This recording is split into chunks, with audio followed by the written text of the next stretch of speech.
Para mañana está convocado el Pleno de la Asamblea para votar sobre el proyecto económico urgente para financiar el conflicto armado interno, la crisis social y económica, pero cada organización llega con sus retazos ideológicos y no hay una convergencia ante la emergencia. Lenin. Alejandra, y vamos a hablar de este tema con el ex presidente de la República, Osvaldo Hurtado, quien ya nos acompaña. Doctor, buenos días, bienvenido a Contacto Directo. Buenos días, Lenin, encantadísimo. Si las cifras económicas de la crisis son tan claras, doctor Hurtado, ¿cuáles son las razones por las que la clase política se niega a abordarlas de manera integral, a reconocerlas? Porque la clase política ecuatoriana en general, hay excepciones, tiene una doble moral. Aumentar el precio de los combustibles es bueno cuando están en el gobierno. Es malo cuando están en la oposición. Aumentar impuestos es una necesidad mientras son presidentes de la República. Aumentarlos cuando están en oposición hacen lo contrario. El gobierno socialcristiano del ingeniero Febres Cordero aumentó el IVA.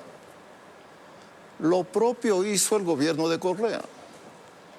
Y los problemas que tenía la economía ecuatoriana en el uno y en el otro gobierno eran bastante menores que los que hoy tiene la economía y, como consecuencia, la sociedad. Pero así es el Ecuador y con él hay que lidiar. Pero, doctor, ustedes dijeron el otro día en rueda de prensa de Cordes que la crisis es mucho más profunda de lo que el sector político cree. ¿Ese desconocimiento de la realidad es producto de alguna incapacidad, de un error de lectura? ¿Hay una intención oculta? ¿Qué es lo que pasa? Porque a final de cuentas estamos hablando del país, un país al que ellos cada 4 años esperan pues finalmente gobernar. Entonces deberían apuntar todos a que las cosas se encuentren medianamente estables para poder hacer una buena gestión, ¿no? Al menos eso es lo que nos dice la lógica. Bueno, ahí hay 2 puntos. El gobierno no ha informado al país sobre la situación crítica de la economía nacional. Debió hacerlo. El presidente, ministro de Finanzas, algo ha dicho. El conjunto de los voceros del régimen debieron decirle al país que la situación de la economía es extremadamente crítica. Primera consideración. Segunda, la clase política de hoy tiene un nivel infinitamente menor de la clase política que se le llamó partidocracia, que era una clase más informada, más ilustrada y más honesta. Y tercero, la política ecuatoriana está penetrada profundamente por el populismo. Casi todos los políticos ecuatorianos son populistas. Y de los muchos vicios, defectos del populismo hay uno: gastar el dinero público, no ahorrarlo, y ya se verá quién paga la cuenta. Doctor, bueno, esto es lo que hoy sucede en el Ecuador. Una eventual aprobación del IVA, seguramente por el Ministerio de la Ley, no solucionaría, sin embargo, los problemas estructurales del fisco. ¿Qué cabe esperar de un gobierno de transición con aspiraciones de ser reelecto?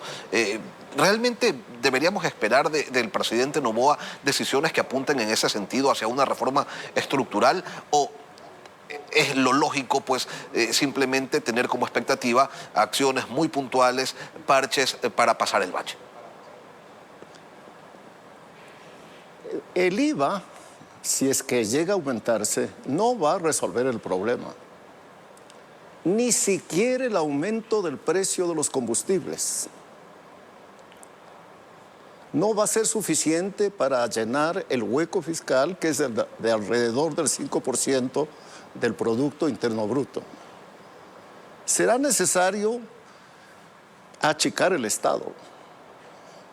He visto un informe preparado por un instituto de economía de la Universidad de San Francisco, de acá de Quito, en que hay una propuesta ya concreta de cómo podría caminarse en ese sentido. Y luego habrá que acudir a los organismos internacionales. Pero ninguna puerta del BID, del Banco Mundial y del Fondo Monetario se va a abrir si no hace primero el Ecuador sus deberes. Y los deberes pasan por aumentar el precio de los combustibles y por aumentar el precio del IVA. Eso fue lo que ocurrió hace 40 años, cuando yo fui presidente. Voy a contar anécdotas para ilustrar a los ecuatorianos sobre la magnitud del problema y sobre la necesidad de que el jefe de Estado se comporte como tal. Cuando yo decidí realizar un programa de ajuste en una situación muy parecida a la de hoy,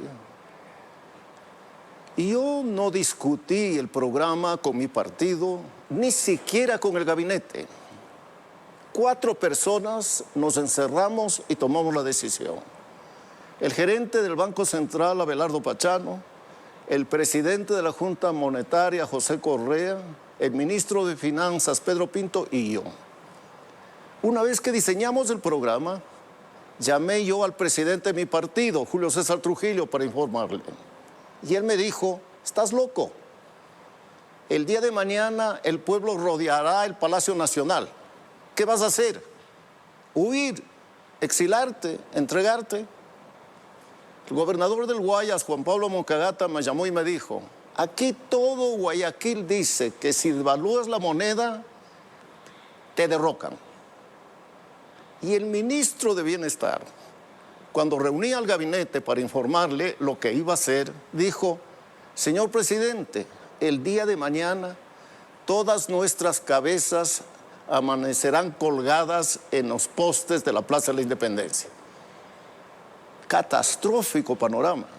Y tomé las decisiones y no pasó nada de eso.